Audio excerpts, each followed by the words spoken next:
तो demon emperor के इस एपिसोड में हम देखते हैं, हमें बताया जाता है कि कल्टीवेटर के पेट्स स्पिरिट बीस्ट होते हैं और अगर किसी को ये चाहिए तो उसे माउंट बीस्ट जाना पड़ता है जो कि यूमिंग वैली में है।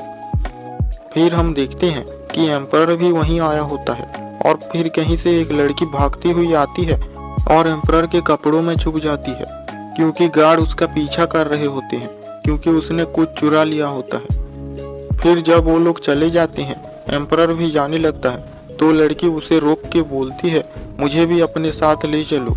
पर एम्परर बोलता है, मेरे पास तुम्हारी मदद करने का कोई भी कारण नहीं है, इसलिए मैं तुम्हारी मदद नहीं कर सकता। तो लड़की बोलती है, तुम माउंट बीस्ट जा रहे हो ना, पर तुम अभी वहाँ नहीं जा सकते क्योंकि वहाँ डायमंड क्विक सैंड निकल रहा है, इसलिए यूमिंग वैली ने उस जगह को 3 महीने के लिए ब्लॉक कर दिया है। फिर एम्परर ये सुन के सोचता है, क्विक सैंड से तो लेवल 5 स्पिरिट वेपन बन सकता है, ये मेरे बहुत काम आएगा। और फिर वो लड़की बोलती है, तो चलो एक डील करते हैं, अगर तुम मुझे इस सिटी से बाहर निकाल दोगे तो मैं तुम्हें माउंट बीस्ट का रास्ता बता दूंगी। तो फिर एम्परर मान जाता है और वो लड़की अपना नाम शाओ निंग बताती है। और फिर वो दोनों जा ही रहे होते हैं कि उनके पीछे से कोई बोलता है, रुको, और वहाँ बहुत सारे लोग आने लग जाते हैं और उनमें से एक आदमी बोलता है, हम यूई फैमिली से हैं और अगर तुम मुसीबत नहीं चाहते तो इसे हमें दे दो। पर एम्परर उस लड़की को पकड़ लेता है और बोलता है, अब ये मेरे साथ है, अगर ये तुम्हें चाहिए तो पहले मुझे पार करना होगा। तो आदमी बोलता है, तूने सुना नहीं कि हम कितने खतरनाक हैं? तो एम्परर बोलता है, हाँ मैंने सुना है, पर मैं माउंट बीस्ट पे जा रहा हूँ तो मैं तुम जैसे डॉग्स पे क्यों ध्यान दूं? तो वह लड़की पीछे से बोलती है, तुम यूई फैमिली को ऐसा नहीं बोल सकती। तो एम्परर बोलता है, अरे ये मैं तुम्हारे लिए ही तो बोल रहा हूँ और तुम मुझ पे ही भड़क रही हो। और फिर वो लोग एम्परर पे अटैक कर देते हैं पर एम्परर उन्हें एक ही बार से दूर फेंक देता है और फिर उस आदमी पे अटैक कर देता है। तो वो आदमी भी अपने मैजिक से अटैक करता है पर एम्परर चाइल्ड ऑफ ब्लड उसके अंदर डाल देता है जिससे वो हिल नहीं पाता। और फिर वो जाके उसकी गर्दन पकड़ लेता है और दबाने लगता है, पर तभी वो लड़की बोलती है, रुको, उसे मत मारो। तो एम्परर बोलता है, अब बहुत देर हो चुकी है, अब ये मेरा भी एनिमी है और मेरे एनिमी के लिए सिर्फ मौत होती है। वो लड़की बोलती है, अगर तुमने इसे मारा तो मैं तुम्हें रास्ता नहीं बताऊं। तो फिर ये सुन के वो उसे छोड़ देता है और फिर वो दोनों जाने लगते हैं। और फिर वहाँ पे एक आदमी आता है और वो उस लड़की को बहुत ही डरा हुआ देखता है और उसे इस हालत में देख के उस आदमी को बहुत ही ज्यादा गुस्सा आ जाता है। और फिर हम देखते हैं एम्परर उस जगह पे पहुंच जाता है और वहाँ चारों तरफ गार्ड ही गार्ड होते हैं। फिर उस लड़की को रास्ता बताने को वो बोलता है और फिर वो लड़की उसे एक जगह पे ले जाती है और फिर एम्परर बोलता है, शाओ निंग, तुम पहले इसके अंदर जाओ। और वो लोग वहाँ पे जाने लगते ही हैं कि वहाँ पीछे से कोई आता है और बोलता है, निंग रुको। और ये वही आदमी होता है और फिर एम्परर उसे देख के सोचता है, ये तो बोन फॉर्जिंग रेल्म के पीक पे है। और फिर वो बोलता है, तुम यूई फैमिली के हेड हो ना, यानलोंग।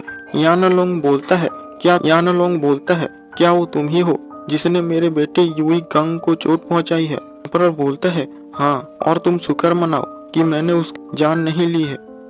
और फिर वहाँ पे उसका सेकंड सन आ जाता है और उस लड़की को पकड़ने के लिए उसकी तरफ दौड़ता है पर एम्परर एकदम से उसकी गर्दन पकड़ लेता है और उसकी गर्दन दबाने लगता है। तो यानलोंग बोलता है, मैं उस लड़की को जाने दूंगा अगर तुम मुझे 10 मूव्स में हरा दोगे।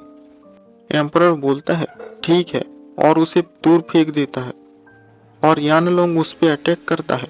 तो एम्परर भी अपने मून व्हील से उस पर अटैक करता है और फिर वो चाइल्ड ऑफ ब्लड को भी निकाल लेता है और दोनों से एक साथ अटैक करता है पर चाइल्ड ऑफ ब्लड उसकी बॉडी में नहीं जा पाता। और एम्परर उस पे मून व्हील से भी अटैक करता है पर उस पे सिर्फ एक खरोच आती है और वो देखता है कि उसके पास एक सेकंड ग्रेड का डिफेंसिव स्पिरिट ट्रेजर है। और फिर वहाँ पे एम्परर के जैसे और 2 आ जाते हैं और जब यानलोंग उन्हें देख रहा होता है, एम्परर उसके पीछे से आ जाता है और उस पे अटैक करता है। तो जैसे ही एम्परर उस पे अटैक करता है तो उसके बाद यानलोंग बोलता है, ठीक है, मैं हार गया हूँ।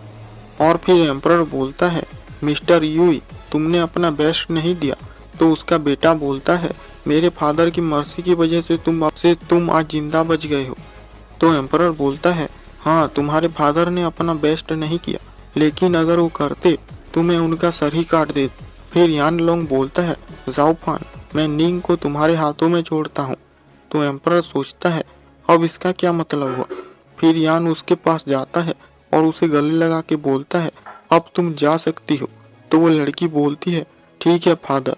ये सुन के एम्परर बहुत ही ज़्यादा चौंक जाता है और फिर वो दोनों वहाँ उन्हें छोड़ के चले जाते हैं। और फिर एम्परर उसे गुस्से से देखने लगता है। तो निंग बोलती है गुस्सा मत करो, मैं तो बस माउंटेन ऑफ बीस्ट जाना चाहती हूँ और अब सारी मुसीबत भी तो ख़त्म हो गई है। एम्परर बोलता है ठीक है, पर जैसे ही मेरा काम ख़त्म हो जाएगा हमारा एग्रीमेंट भी ख़त्म हो जाएगा। फिर हम देखते हैं माउंट बीस्ट और वो लोग एक गड्ढे से बाहर निकल रहे होते हैं। एम्परर फिर उसे पूछता है यहाँ कोई नदी है क्या जहाँ मैं ये सब धो सकूँ। फिर निंग उसे एक नदी के पास ले जाती है और फिर अचानक से एम्परर अपने कपड़े उतार देता है और पानी में चला जाता है। ये देख के निंग चिल्लाने लगती है। एम्परर बोलता है पहले मैं नहा लेता हूँ फिर तुम आ जाना, या फिर तुम साथ में नहाना चाहती हो। तो निंग बोलती है तुम्हारे साथ कौन नहाना चाहेगा। फिर वहाँ से एम्परर नहा के निकलता है और फिर निंग नहाने जाती है और बोलती है तुम फॉरेस्ट में जाओ और झांकना मत। तो एम्परर बोलता है हाँ ठीक है, वैसे भी मुझे इन छोटे संतरों को नहीं देखना है। और फिर वो एक जगह जाके लेट जाता है।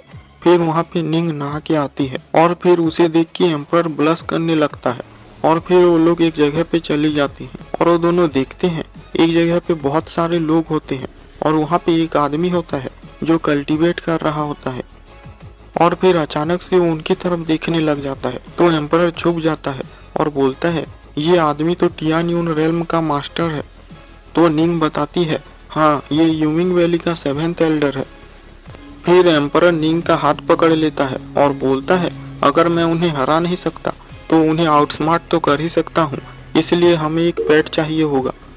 और फिर देखते हैं यूई फैमिली का घर जहाँ यान लोंग अपने फादर से बोल रहा होता है मैंने निंग को जाने दिया। तो उसका फादर गुस्से से बोलता है अब जब यू निंग यहाँ से चली गई है तुम्हें पता है ना यू फैमिली के साथ क्या होने वाला है, क्या तुम सबको प्रोटेक्ट कर सकते हो। और फिर वो बड़ी तेजी से उसे लेने चला जाता है। और फिर हम देखते हैं जंगल में एम्परर एक स्वीट पोटैटो ढूंढता है और बोलता है ये फर्स्ट ईयर स्पिरिट बीस्ट का फेवरेट खाना है। तो निंग बोलती है अच्छा तो तुम उस रेड से एक टनल बनाना चाहती हो ताकि हम वहाँ से क्विक सैंड चुरा सकें।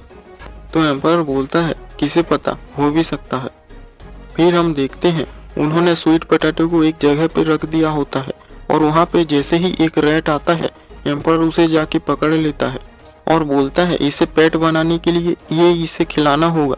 ये वही सिल्क वर्म होता है और वो उसे खिलाने ही वाला होता है कि उस पर कोई अटैक करता है और वो सिल्क वर्म को 2 टुकड़ों में काट देता है। और फिर वो रैट एक आदमी के पास चला जाता है और वो आदमी बोलता है ये मेरा पेट है। तो एम्परर बोलता है पर आज तुम्हें ये हमें देना होगा और उस पर अटैक कर देता है। वो भी अपनी स्वॉर्ड निकाल लेता है और वो दोनों के हथियार टकराते हैं और वो दोनों ही उछल के पीछे चले जाते हैं। और एम्परर फिर से अपनी क्लोन बना लेता है और वो आदमी अपने स्वॉर्ड से उन लोगों को काटने लग जाता है और तभी एम्परर उसके पीछे आ जाता है और उस पर एक बड़ा अटैक करता है, पर उससे कुछ नहीं होता क्योंकि उसके पास एक प्रोटेक्टिव आर्मर होता है।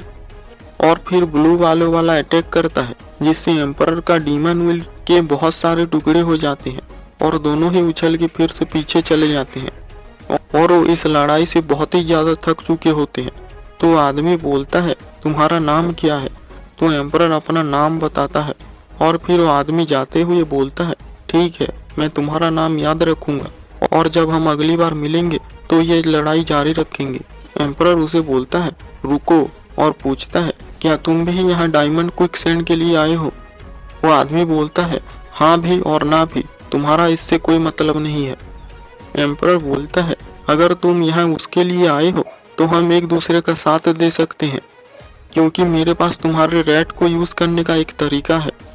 तो आदमी पूछता है और वो क्या है। टिंग वो टनल बनाने वाली बात बोलती है। तो वो दोनों उसे देखते हैं और जोर जोर से हंसने लग जाते हैं और वो आदमी उसे बोलता है वहाँ टियान्यून के एक्सपर्ट हैं, हम शुरू करने से पहले ही पकड़े जाएंगे। तो एम्परर बोलता है तो तुम क्या करना चाहते हो। तो आदमी बोलता है जब क्विक सैंड निकलेगा तब मैं रैट के जरिए एक रास्ता बना दूंगा जिससे थोड़ा सा हमारे पास आ जाएगा। तो एम्परर बोलता है बहुत ही थर्ड क्लास आइडिया है, क्योंकि मुझे सबके सब चाहिए। और फिर एम्परर उसे पूछता है, वैसे तुम्हारा नाम क्या है? तो वो बोलता है, जी टियानयांग, दी सेवेंथ फैमिली से। और फिर वो एम्परर को भी पूछता है, तो एम्परर बोलता है, मैं लू फैमिली का बटलर हूँ, जो फेंग सिटी में एक छोटी सी फैमिली है। पर ये सब सुन के उन्हें झूठ लगता है और वो दोनों इस पे भरोसा नहीं करते। और फिर एम्परर उन्हें अपना प्लान बताता है और एक फर्स्ट लेवल का एरे उन्हें बना के दिखाता है। और फिर एम्परर बोलता है, अब मेरे साथ चलो। और इसी के साथ ही ये एपिसोड एंड हो जाता है।